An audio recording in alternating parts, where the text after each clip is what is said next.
Olá pessoal, Breno Lucano, lá do blog de filosofia Portal Veritas. Creio que vocês devam ter visto a estreia e o lançamento do livro de estoicismo do filósofo Paulo Giraldelli, lá no canal dele, que se deu acho que uns 3 dias atrás, mais ou menos.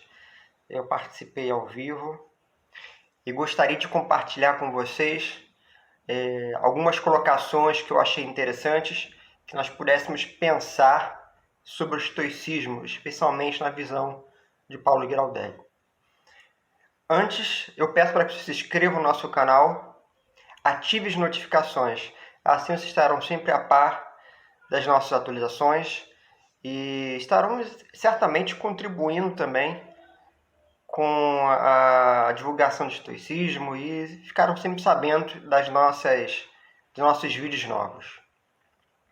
Muito bem, o lançamento do livro sobre o estoicismo, que foi ao vivo, evidentemente tiveram várias perguntas, as pessoas fizeram perguntas.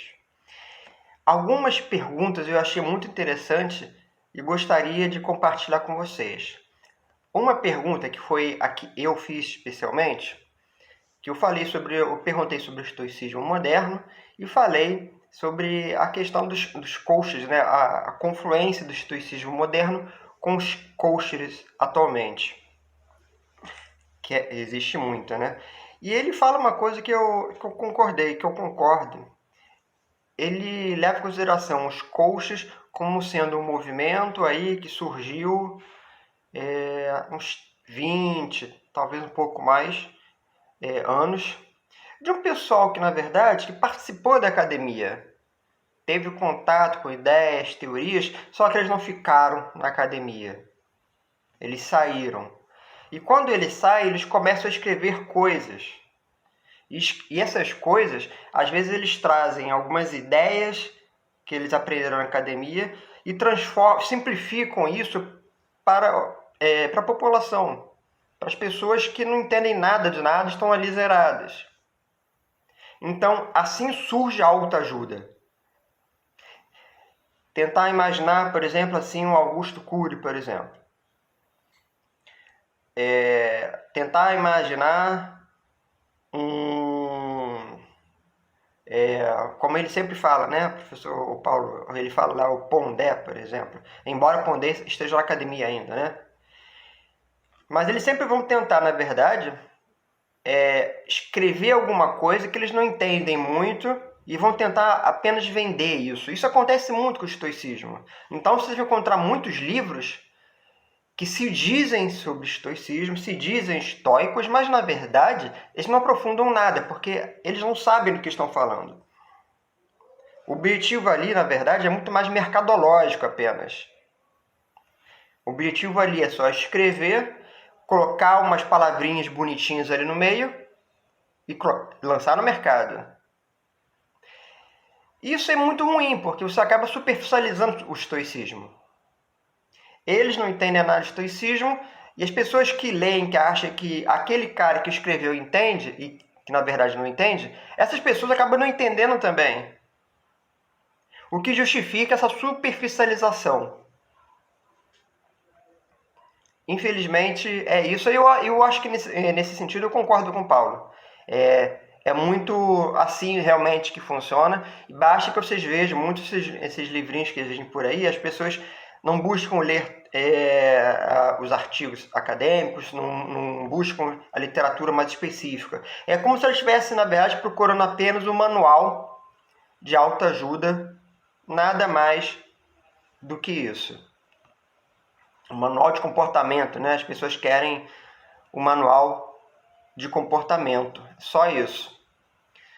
Uma outra coisa que eu achei interessante é quando ele fala sobre o estoicismo, a característica basilar do estoicismo, enquanto sendo um educador dos sentidos.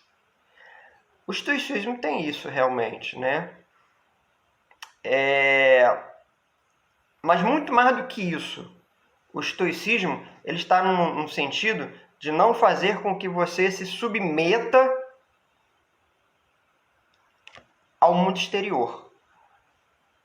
Por isso, alguns autores dirão que o estoicismo é algo que está numa etapa anterior àquilo que eles vão chamar posteriormente de subjetivismo. É o precursor do subjetivismo, porque ele trabalha muito com a questão da interioridade.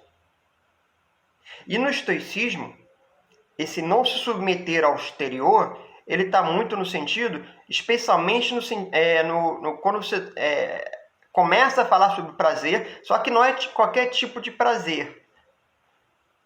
O Paulo faz muito interessante isso. Ele faz uma distinção muito clara do prazer que nós entendemos hoje e o prazer que os antigos tinham naquela época. O nosso prazer atualmente ele é muito mais mercadológico.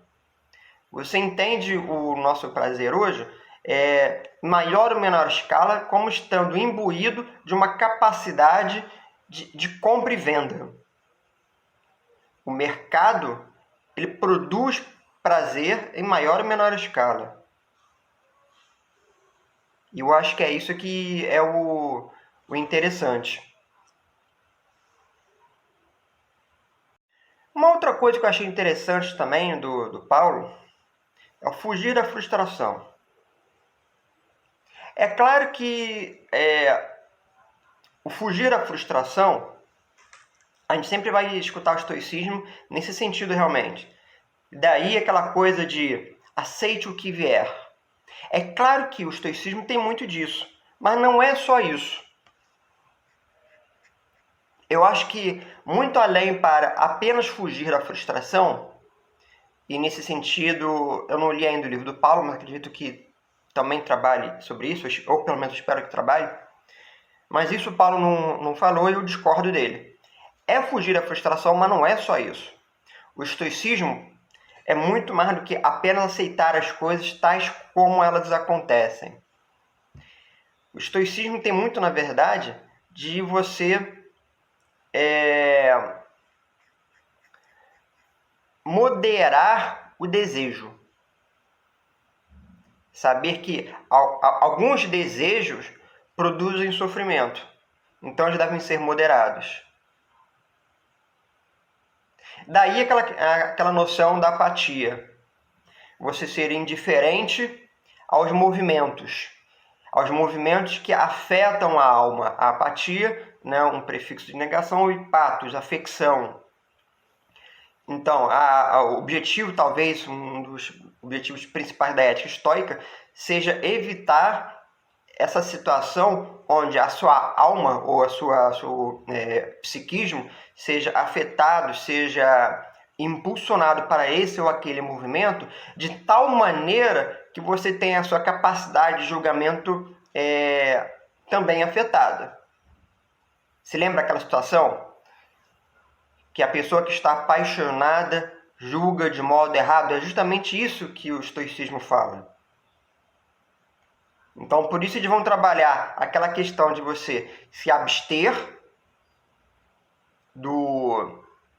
da questão da afecção, quer dizer, dos impulsos que estão de fora para dentro, para assim você conseguir julgar melhor e ter uma excelência de vida, alcançar a autarquia. O objetivo principal do estoicismo, no final das contas, é a autarquia, ou seja, o autodomínio. O estoico sempre vai se preocupar com o autodomínio. O Paulo não falou isso, mas eu acredito que ele fale isso no livro, ou pelo menos eu espero que ele fale. Então, muito mais do que além de fugir da frustração, o estoico procura o autodomínio, assim como qualquer outra escola filosófica lá do helenismo. A questão do autodomínio, isso é muito importante para os filósofos gregos helenísticos. E no campo do estoicismo, ele vai se preocupar com essa questão, indo em direção à questão da indiferença. Embora o cínico também faça isso. Uma outra coisa que eu achei muito interessante do discurso do Paulo, o abster-se da vida. A gente sempre vai pensar isso, né? O estoico deve fugir das preocupações da polis.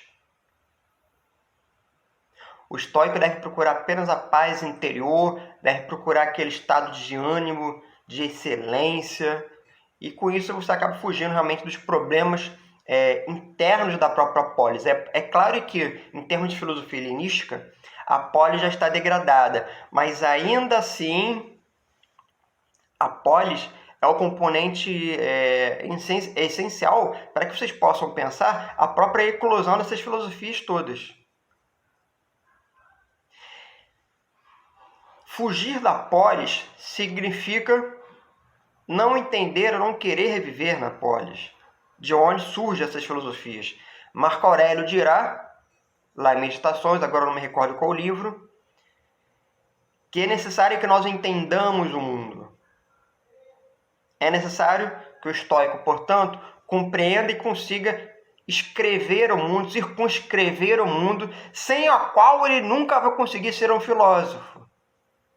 Porque circunscrevendo o mundo, entendendo o mundo em que ele vive, ele vai conseguir agir de uma melhor maneira. O próprio estoicismo, através da sua simpatia universal, da tese da simpatia universal, vai colocar que todos nós, e tudo que existe no mundo, é irmão.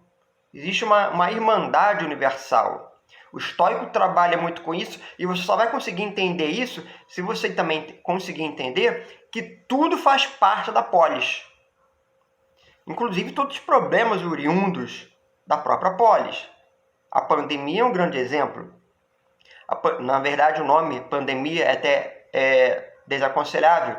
É melhor sindemia. Quer dizer, é uma doença que surge, que brota, que é oriunda da própria polis.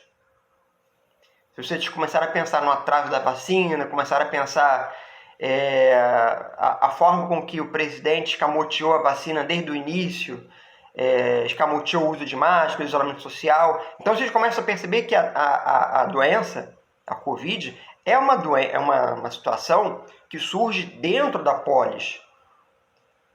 Mas o estoico ele precisa ler a polis, já que tudo é irmão de tudo. Marco Aurélio dirá isso. Tudo está em tudo.